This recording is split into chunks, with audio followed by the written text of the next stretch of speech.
Good morning, friends, and welcome. Today is a special day. We are gathered to commemorate the life and work of Mr. Crosbie, who in 1909 started the United Lodge of Theosophists, and to this day his effort continues in bearing fruit.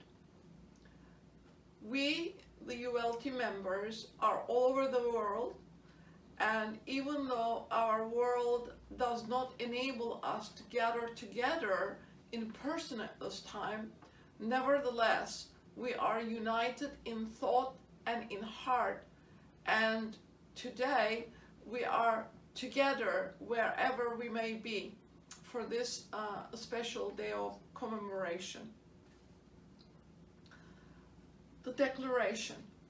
The policy of this lodge is independent devotion to the cause of Theosophy without professing attachment to any theosophical organization.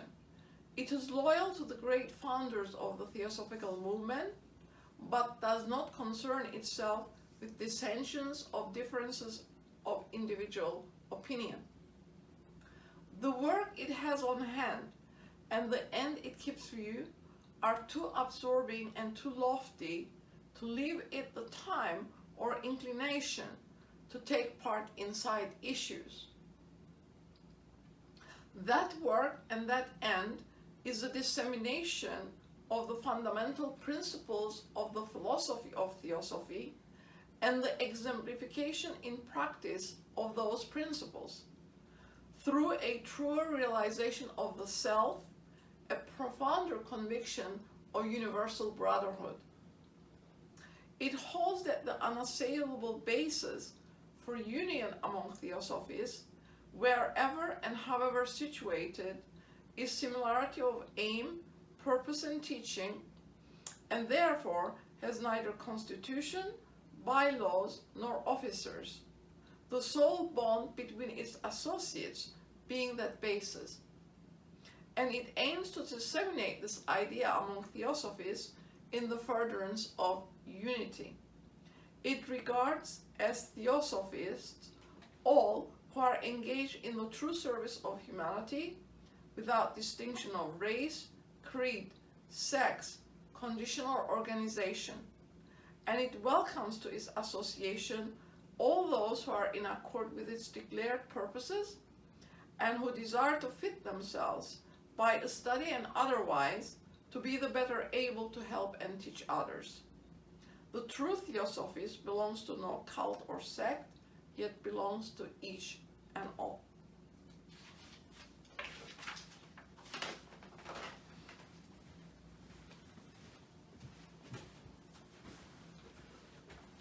From the writings of H.P.B.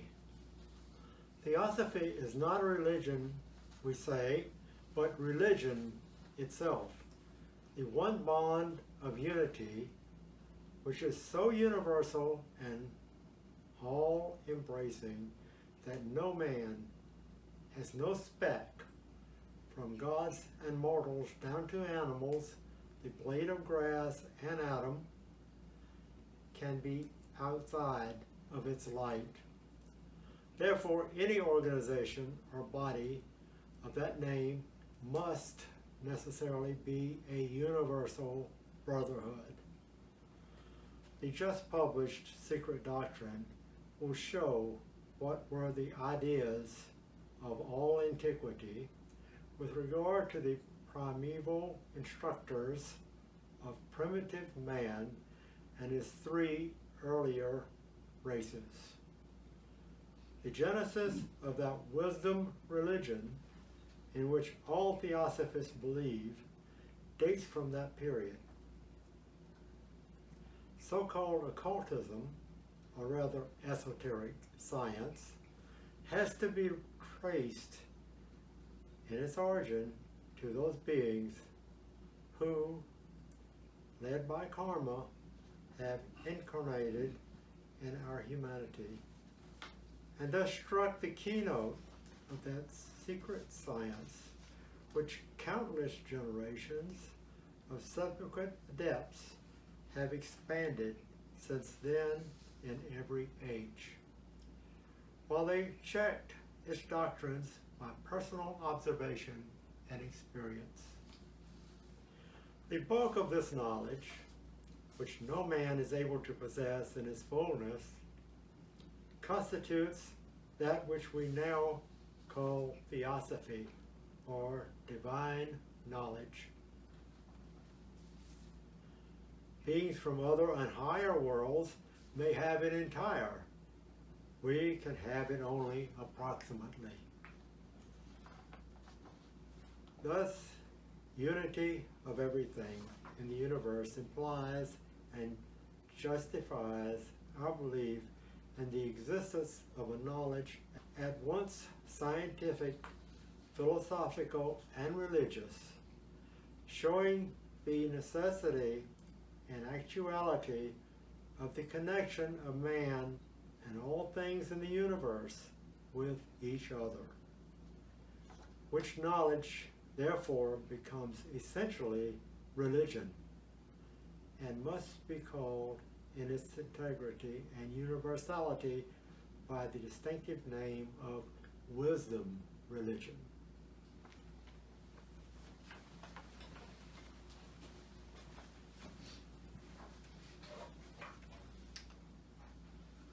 This reading is from the writings of Mr. Judge.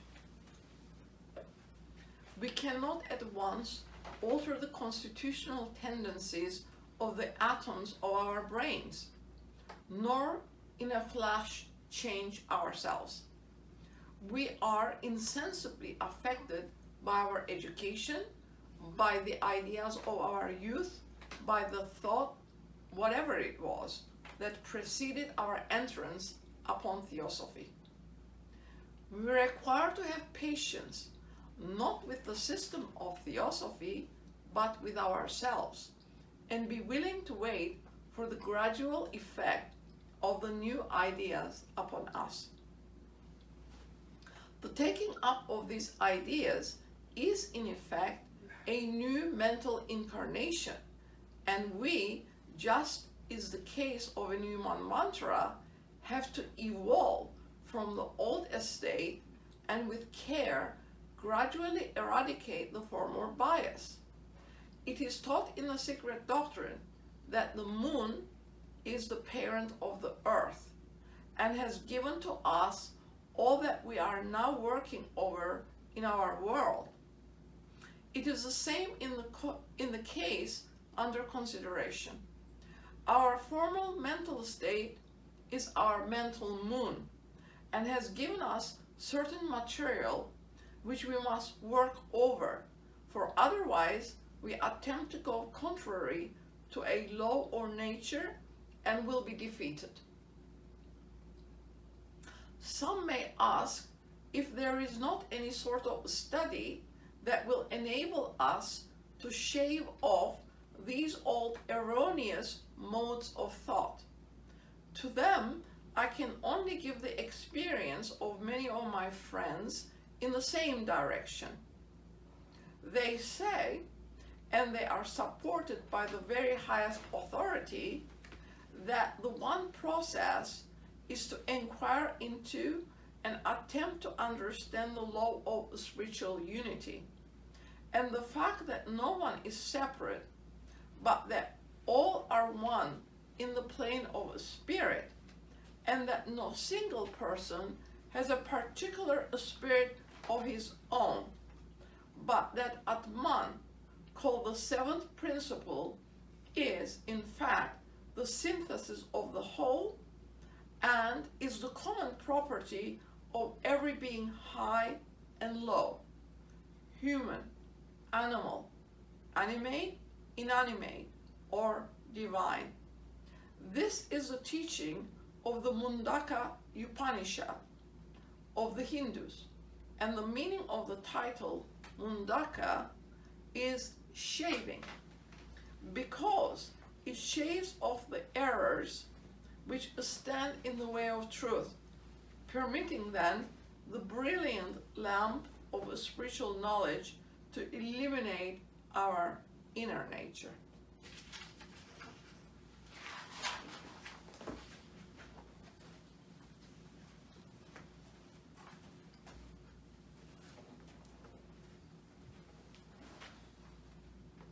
Robert Crosbie is known to us as R.C., the friendly philosopher and the man who rescued Theosophy. He was ever determined and kind, ever the teacher, ever the guide. He founded the United Lodge of Theosophists, wrote its declaration, and returned the message of the Masters as transmitted by HPB and WQJ to their unaltered form so that they can be found today. Born January 10, 1849, in Montreal, Canada, R.C. was raised a Presbyterian and invited to join the Presbyterian Communion at age 16. But he considered himself still unfit. He determined to seek the truth, which must be knowledge, and which was to be found in due course by seeking it. Then followed questioning as to life's object, pain, sickness, death, mercy, justice, and fate. He found that the religions around him offered no satisfactory answers when he questioned them deeply. He always had a strong regard for the rights of others and always exercised a strong moral control over himself.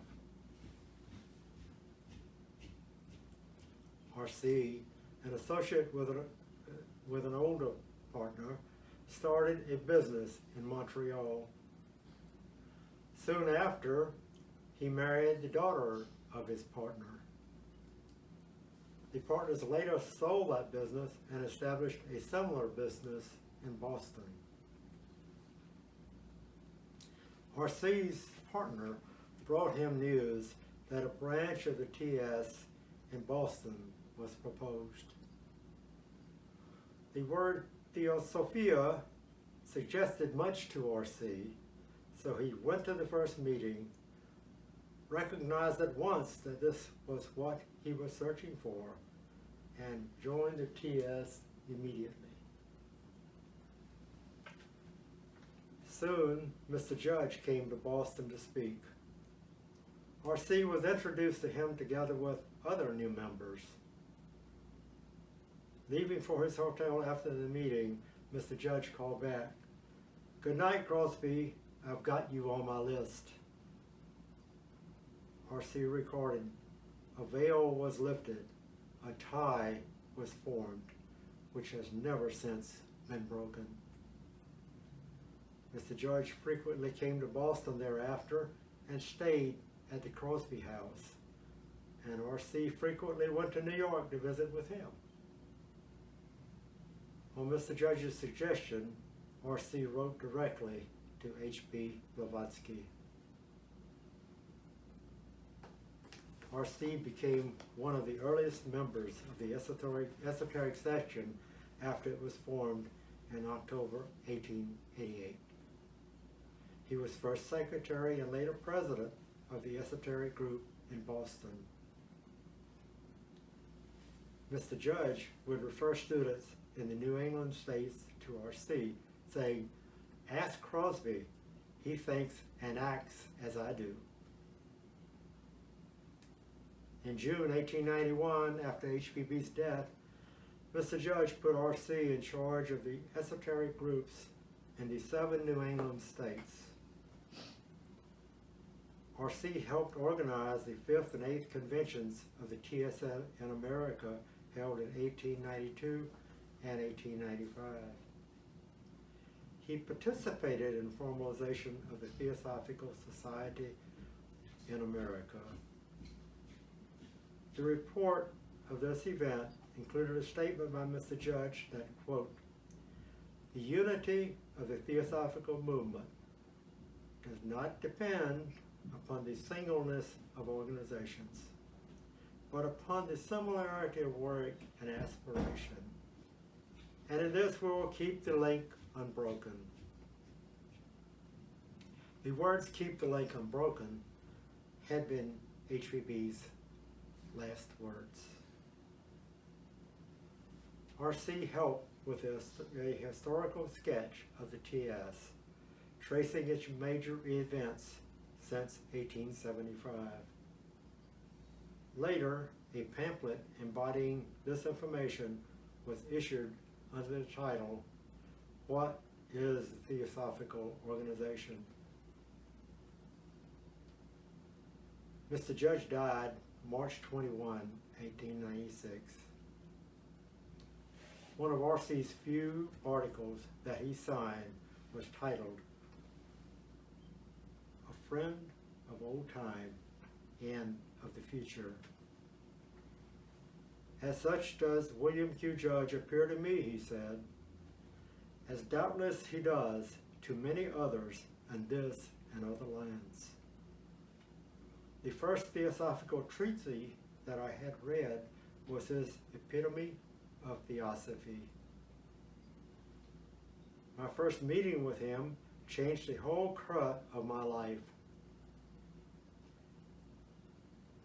The power that radiated through him became in each and ever present help in the work.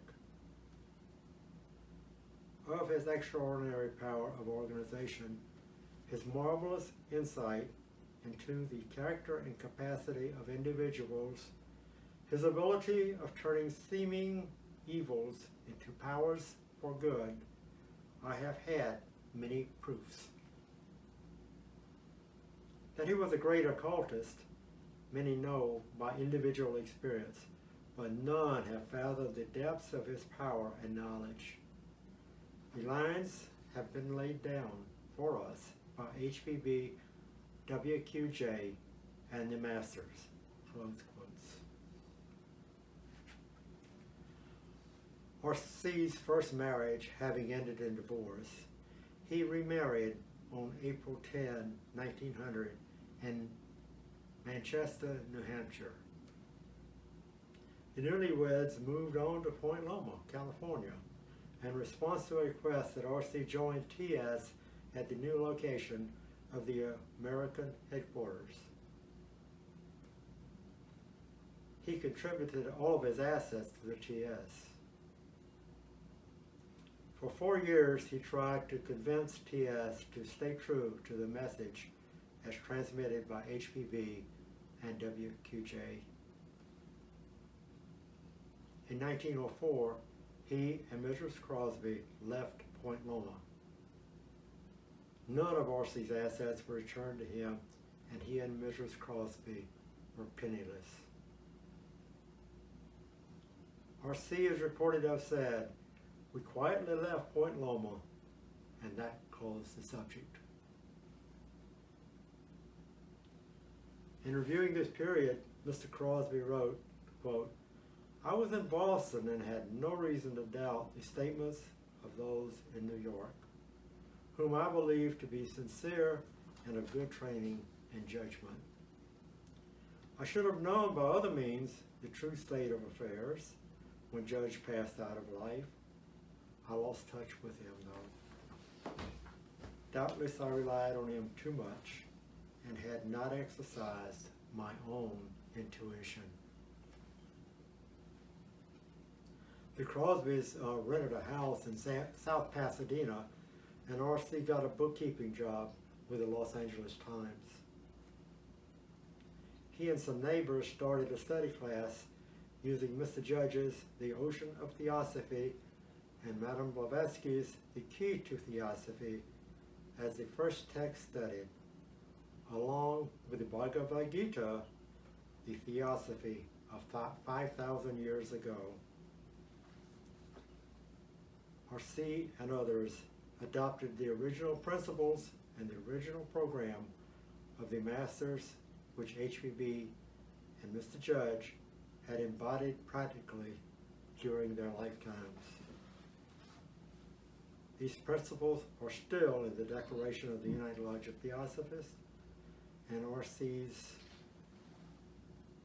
February 18, 1909 letter to all open-minded Theosophists as ULT was launched with 7 original associates. The object of ULT was and still is the study and dissemination of Theosophy, pure and simple. The semi-esoteric character of the ULT was a phrase that Mr. Crosbie used. He stressed impersonality and anonymity to protect the work and to help protect workers from pride and ambition. He was always appropriately dressed so as to give the public a positive image of Theosophy. R.C. was chief editor of the Theosophy magazine from its founding in November 1912 until his death in 1919. In 1915, Theosophy School was started because for children who ask why, edited by R.C., was issued in 1916. R.C. also set most of the Theosophy School songs to music. R.C. was a frequent speaker at ULT meetings.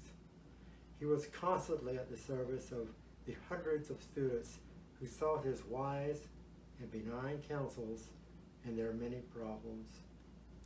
He attended personally to an incessant stream of correspondence from unknown inquirers who came in some unknown ways to learn of him and to seek his kindly advice and suggestion. He never denied his help, but gave freely without limits. On June 25, 1919, he left his weary body as he had lived, calm and serene, with no word of complaint during the days of intense suffering that preceded his release. Mr. Crosbie's last article was, "Is Theosophy a Progressive System of Religion?" Published in July 1919, it reiterates the position that Theosophy is not a constantly changing set of ideas, but a consistent and complete body of knowledge to be studied, applied, and promulgated as originally presented. How should we apply Theosophy in daily life, he asked. First, to think what we are in reality on arising. Endeavor to realize what this small segment of our great existence may mean in the long series of such existences. To resolve to live throughout the day from the highest in our realizations. To see in each event and circumstance a reproduction in small or in great of that which has been. And to deal with each and every one of these from the same high point. Resolve to deal with them as though each had a deep occult meaning and presented an opportunity to further the successes of the past or undo their errors. Thus, living from moment to moment, hour to hour, life will be seen as a portion of a great web of action and reaction, intermeshed at every point and connected with the soul which provided the energy that sustained it. If each event is so considered throughout the day, the power to guide and control your energies will in no long time be yours. The smaller cycles of the personal ego will be related to the divine ego, and the force that flows from the latter will show itself in every way, will strengthen the whole nature, and will even change the conditions, physical and otherwise, which surround you. Thus spoke R.C. in 1909. Some 5,000 years ago, one spoke and said, "Unto thee who findeth no fault, I will now make known this most mysterious knowledge." Occult law changes not with the centuries and eons. So it has come to pass that because Robert Crosbie found no fault with the teacher, but sought to understand, to assimilate, and propagate the teaching, he came likewise to inspire in others that same trust and confidence which enables today the carrying on of their original program. The Theosophy of Masters of HPB and Judge is the sick world's only cure, since it has been to them the death of selfishness, who grasp its mighty import from a simple, selfless man, Robert Crosbie. It is further recorded that which men call death is but a change of location for the ego, a forsaking for a time of the mortal frame, a short period of rest before one reassumes another human frame in the world of mortals. The Lord of this body is nameless, dwelling in numerous tenements of clay. It appears to come and go, but neither death nor time can claim it, for it is deathless, unchangeable and pure, beyond time itself, and not to be measured. So our old friend and fellow worker has merely passed for a short time out of sight, but has not given up the work begun so many ages ago, the uplifting of humanity, the destruction of the shackles that enslave the human mind. There is always one witness on the scene. After the death of Mr. Judge, Robert Crosbie kept the link unbroken. None at the time suspected that the quiet, earnest, steadfast man whose heart and soul were assimilated to the nature of HPB and WQJ was to be in fact the agent for the regeneration of the Theosophical movement on the lines laid down from the beginning by the Masters. The secret path trod by HPB and WQJ remained visibly present to RC as to a few others among them. It is said that our HPB was the creator, WQJ was the preserver, and Robert Crosbie was a regenerator of pure theosophy.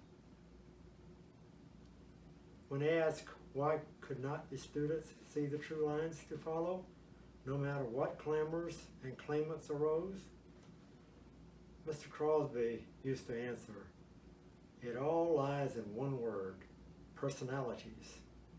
Personalities and successorship. Stick to the message and messengers," he said. Ingratitude is not one of their vices. Go on with the work. We are working in the present for the future. Unless the nature of HPB and WQJ is grasped, Theosophy is not understood and cannot be understood. When one of his associates was bemoaning some failure, he said, quote, "Do not grieve over failures and partial successes. It is the effort that counts. He who, with the right motive and with a sincere goodwill, does the best that he can, and all that he knows how to do, does enough." R.C. made a living revival of the three objects of the Theosophical movement and delivered from neglect the three fundamental propositions of the Secret Doctrine. he felt wholehearted devotion to the Theosophy of H.P. Blavatsky and acted upon the dictation of his heart.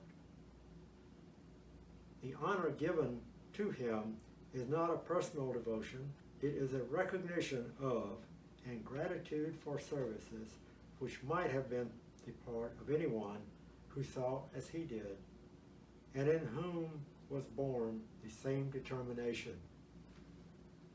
He did only what is possible for every soul. To reverence the name and character of Robert Crosbie is to pledge allegiance to practical work for humanity. In Robert Crosbie, we may find a way of life that blends harmoniously the humblest effort with the highest aspiration, a life possible to even the beginner in Theosophy. The test of a disciple lies in the direction whither he leads those that know still less than himself, toward or away from the philosophy brought by the teacher. The Declaration of the United Lodge of Theosophists is a record of direction taken and given, unchanged in substance or in spirit. The record of the Theosophical movement shows how difficult it is for Theosophists to choose, to make up their minds once and for all. Three who had deliberately made an irrevocable choice, H.P. Blavatsky herself, William Q. Judge, and Damodar K. Mavalankar. No doubt there were others. Theosophists often fail to grasp even the self-evident issues involved in Theosophy, and in the Theosophists there is no room for compromise. Compromise is the path of ignorance of human nature, not of knowledge of the divine nature. The Theosophist has to see for himself, to know for himself if he is to choose and choose wisely, which is to say, irrevocably for himself. Otherwise, the warring elements in nature, the conflicting principles in himself, will make him first the victim and then the tool, the irresponsible tool of that lower nature which seeks ever to be on the safe side, of which seeks power for its own sake. That the Theosophy of H.P. Blavatsky and William Q. Judge is in the world today, that the history of the Theosophical movement is of record, that the movement itself continues as it was begun, is due to the loyalty of Robert Crosbie, a humble pupil who chose with his eyes open to follow in the footsteps of his predecessors. Robert Crosbie was no believer in diluted theosophy. His loyalty was wholehearted and single-minded. He saw no fault in his teachers, he found no fault in any others. From the first day, his life was hid in theirs, and theirs was hid in the great cause, which he had made his own, because he had made it his all. Henceforth he lived in the midst of human and theosophical turmoil, as they lived, but there was no turmoil in him any more than in them. There can be no turmoil where there is undivided allegiance to a chosen cause and a chosen course. Theosophy was to him a life to be lived. Where he had wisdom, he knew it and used it. Where he lacked wisdom, he had faith. Faith in the law, faith in the teaching, faith in the teacher. Be Theosophists, work for Theosophy, Theosophy first and Theosophy last, for its practical realization alone can save the Western world. Robert Crosbie took these words of HPB to heart, made them his own, as any theosophist can do. Found others who imbibed his spirit, drank at the same great source, and so can any theosophist, however humble or however situated. So and so alone will the great first object to form the nucleus of universal brotherhood be realized. Thanks to initiatives started by R.C. from 1925 to 26, ULT issued a photographic reprint of the original edition of the Secret Doctrine. The, quote, new and revised, close quote, edition, available at the time, had over 30,000 alterations, plus a spurious third volume.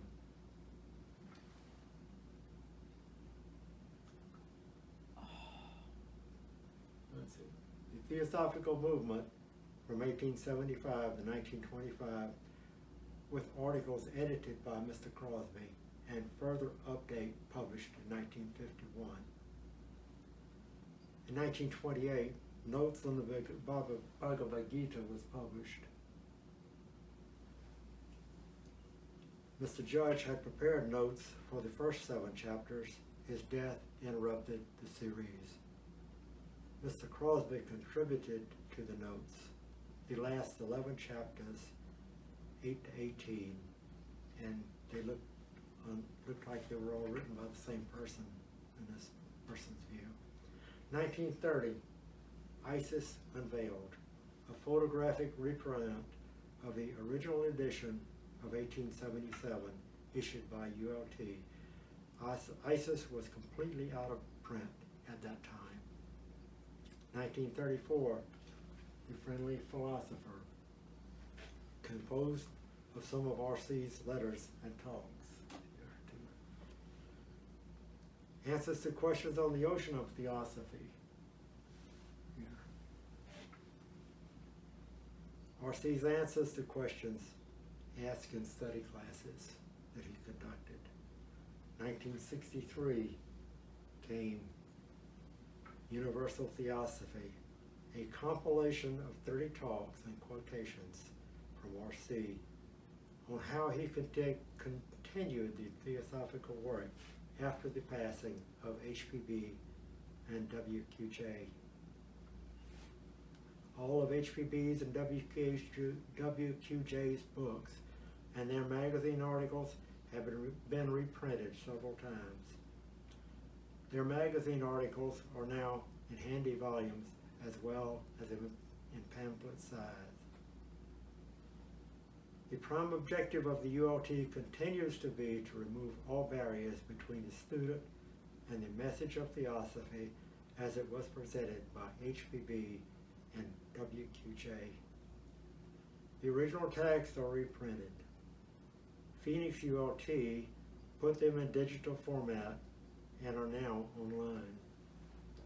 Every inquirer is encouraged to approach these two teachers directly.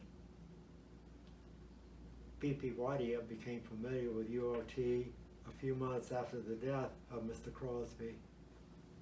Mr. Wadia carried on the work by being instrumental in the establishment of this lodge of ULT that serves Washington, D.C., as well as those serving New York, Philadelphia, London, Paris, Amsterdam, The Hague, Bombay, now Mumbai, and Bangalore, now Bengaluru. ULT groups throughout the world continue to work toward making available the fundamental principles of the philosophy of theosophy as it was given by those who brought it, and to support each other as we try to make theosophy a living power in our lives. Those seeking to truly understand and be in accord with nature's law of universal brotherhood are invited to unite with us in the work of keeping the link unbroken for the benefit of all.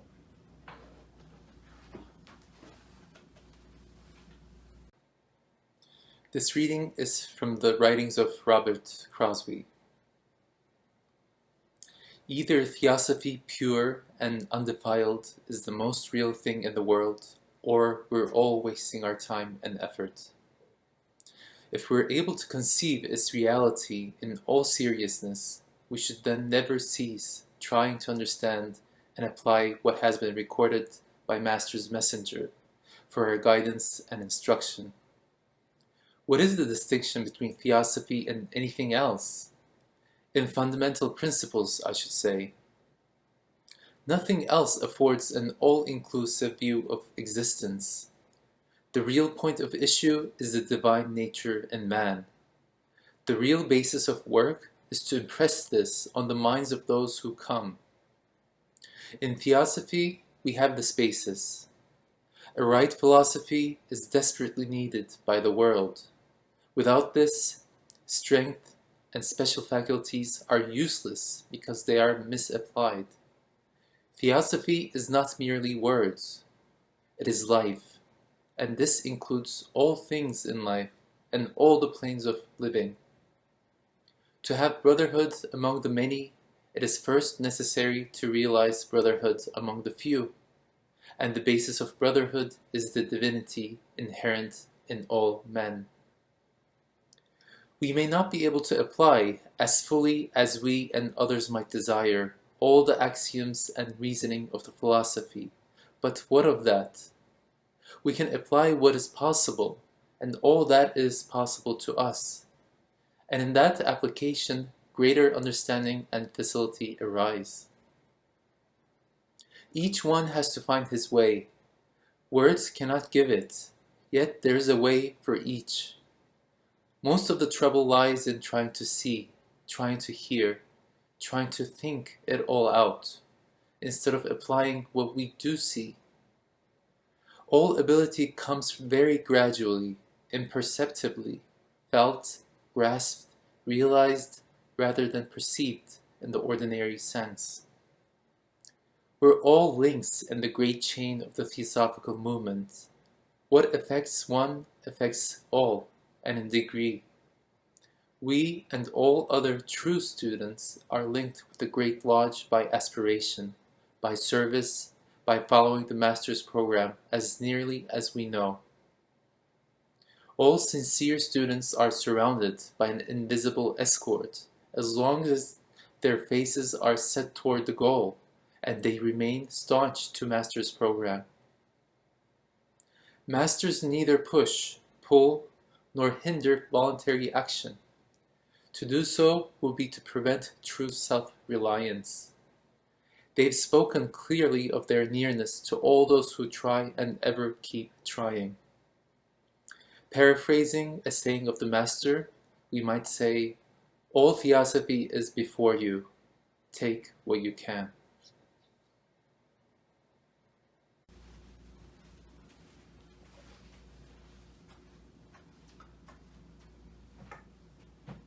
Lodges all over the world today, including New York, Philadelphia, LA, London, and others, are commemorating with a special program this a special day. We would like to share this reply to the Mumbai Lodge that was sent. Dear friends, we send you fraternal greetings and all good wishes on the forthcoming occasion of ULT Day, when we commemorate the passing away of the founder, Mr. Robert Crosbie. Remembering that we may be few, but the philosophy is mighty, and that it is especially required by the many that are ready to help suffering humanity, but do not know that to do the right thing at the right time and in the right place requires right knowledge, and that it is given in our philosophy. Knowing that though all may not want the philosophy, all are in need of it, directly or indirectly. Let us carry on the work with zeal and enthusiasm. This completes our commemoration.